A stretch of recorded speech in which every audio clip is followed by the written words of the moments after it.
Saling lempar botol dan kaca mewarnai tawuran dua kelompok remaja di Kota Medan, Sumatera Utara.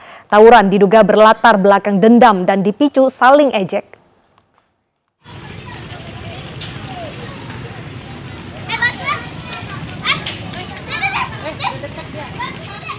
Dua kubu remaja dari Kelurahan Pekan Labuan dan Kelurahan Medan Belawan terlibat tawuran di jembatan penghubung Kecamatan Medan Belawan, Kota Medan, Sumatera Utara. Kedua kelompok remaja ini saling melempar botol dan kaca. Diduga tawuran terjadi pada pukul 10 malam ini akibat dendam lama dan saling ejek. Kita yang sekarang di mana aja udah ada, sekarang tahun udah ada, di mana aja. Ya, Pak, ya? Karena gitu, Pak, ya? anak-anak sekecil itunya itu. Jadi kalau kita sebagai sebara ini namanya perintah itu turun. Kita sama gitu ya? Aksi tawuran yang berlangsung selama 30 menit ini berhenti setelah kepala lingkungan dibantu warga mengusir remaja yang terlibat tawuran. Petugas kepolisian yang tiba di lokasi kejadian langsung berjaga guna mengantisipasi tawuran susulan. Dari Medan, Sumatera Utara, Yuda Bahar, iNews melaporkan. Polisi membubarkan balapan liar yang terjadi di Makassar, Sulawesi Selatan. Belasan sepeda motor disita polisi, sementara pembalap disanksi push up.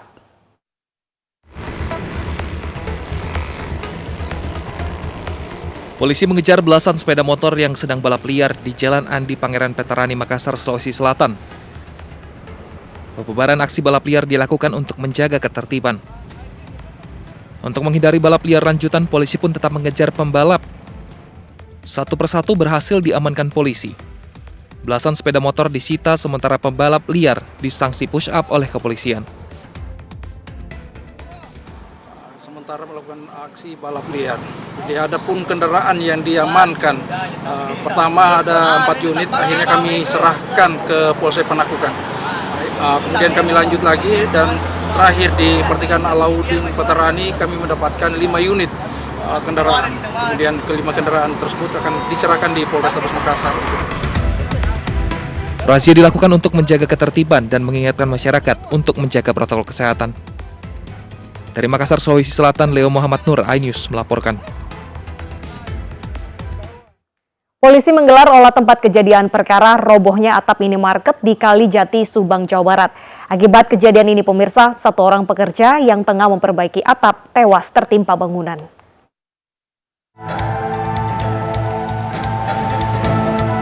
Tim gabungan Inafis Polres Subang dan Polsek Kalijati menggelar olah tempat kejadian perkara di lokasi ambruknya atap minimarket yang tengah diperbaiki. Selain memasang garis polisi di sekitar lokasi, petugas juga memeriksa sejumlah saksi mata serta mengamankan sejumlah barang bukti.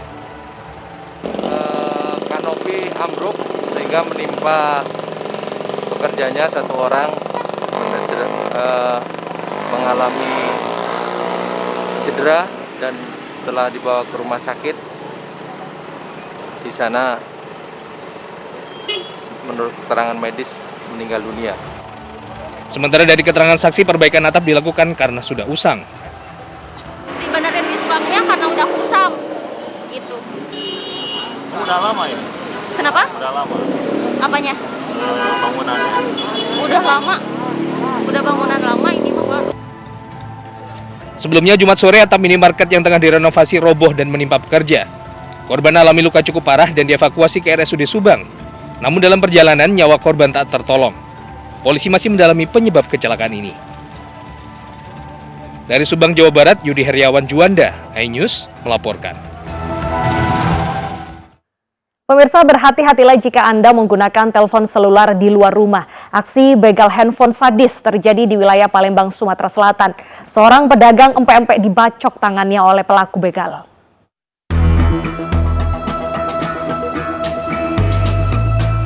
Seorang pelaku begal telepon selular semakin sadis melakukan aksinya. Pelaku begal sampai tega membacok tangan korban demi mendapatkan telepon selular pemilik pedagang empek-empek yang berjualan di teras rumahnya. Aksi sadis ini terekam kamera CCTV di rumah korban. Pelaku sempat beberapa kali memantau korban dan akhirnya dengan percaya diri merampas telepon selular yang sedang dimainkan oleh pedagangnya. Akibat serangan tersebut, korban terluka dan mendapatkan tindakan medis dengan 3 jahitan di bagian tangan kirinya. Pelaku berhasil kabur dengan rekannya yang menunggu di atas sepeda motor membawa kabur ponsel korban. Korban seorang pelajar bernama Arya berusia 15 tahun. Saat kejadian sekitar pukul 8 malam membantu bibinya menjaga dagangan empek-empek di depan rumah. Korban asik duduk di teras rumah sambil memainkan handphonenya seorang diri. 2 kali muter, yang kedua kali dia langsung masuk, merampas, langsung ini, pokoknya langsung di depan si anak ini tadi, anak ini langsung berdiri, langsung nyacahin tangan. Jadi langsung ngerampas handphone? Iya, langsung ngerampas handphone, dia lari, yang si anak ini belum berteriak, ngelawan dulu sama orang itu. Itu informasi sempat diancam, dilukai pakai senjata tajam? Iya, dia bawa senjata, jadi ngerampas itu sambil langsung udah langsung ini ngelukain tangannya. Oh, jadi keponakan kita sempat luka di bagian tangannya. Didampingi anggota keluarga korban melapor kejadian begal sadis ini ke kantor polisi. Keluarga korban berharap polisi dapat segera menangkap para pelaku begal tersebut. Dari Palembang, Sumatera Selatan, Firdaus, iNews melaporkan.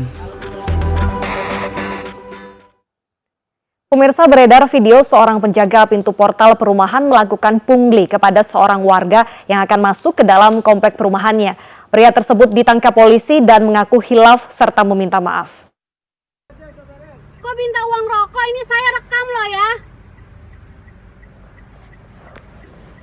Saya urusannya sama Pak RT. Saya urusannya sama Pak RT.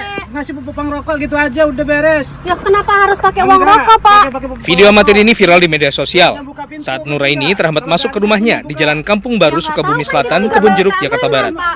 Selain karena berstatus lockdown, ia mendapati adanya pungli yang dilakukan salah seorang penjaga portal. Pelaku mengutip uang Rp20.000 agar pintu gerbang dapat dibuka dan Nuraini dapat pulang ke rumahnya. Korban yang tak terima dengan pungutan liar ini melaporkan kasus ini ke polisi. Polisi lantas melakukan mediasi antara kedua belah pihak dan sepakat damai. Dibantu dengan Pak RT, pihak dari Kelurahan Sukabumi Selatan untuk menyelesaikan permasalahan tersebut, dan kedua belah pihak sama-sama menyadari dan sama-sama minta maaf dan tidak akan mengulangi kembali. Semoga kejadian ini tidak terulang lagi karena sangat-sangat merugikan. Terus ini buat jadi pelajaran buat Bapak Rosdi ya, Pak ya. Saya minta maaf sebesar-besarnya gitu. Aja. Yang jalan kemarin saya minta maaf. Berbekal surat pernyataan untuk tidak melanjutkan kasus, korban menerima permintaan maaf dari pelaku dan berharap kasus pungutan liar yang memanfaatkan pandemi COVID-19 ini tak lagi terjadi.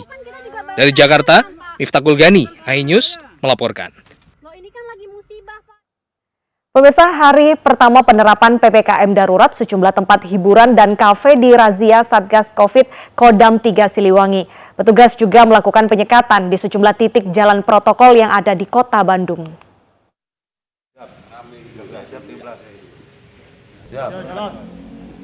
Tepat pukul 12 malam, Satgas COVID-19 Kodam 3 Siliwangi mulai terapkan pemberlakuan pembatasan kegiatan masyarakat PPKM darurat di 23 titik jalan di Kota Bandung.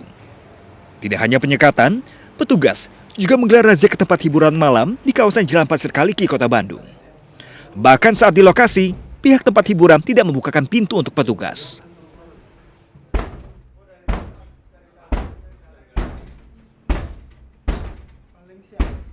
Petugas dapat masuk setelah satu pengunjung panik keluar dengan cara mendobrak pintu yang terkunci dari dalam. Saat diperiksa, petugas menemukan seluruh ruangan diisi muda-mudi yang tengah asik berkaraoke tanpa protokol kesehatan. Kegiatan-kegiatan yang kami lakukan adalah kegiatan-kegiatan yang masih melanggar protokol kesehatan. Salah satu hal yang kami lakukan penyekatan jalan dan lain sebagainya. Kegiatan ini terus dilakukan hingga PPKM darurat berakhir 20 Juli mendatang guna menekan penyebaran COVID-19 di zona merah. Dari Bandung, Jawa Barat, Ervan David, iNews melaporkan. Pemirsa, petugas akan menyita sepeda bagi pesepeda yang masih nekat beredar di masa PPKM darurat. Informasinya akan dibawakan oleh Wilson Purba usai jeda berikut.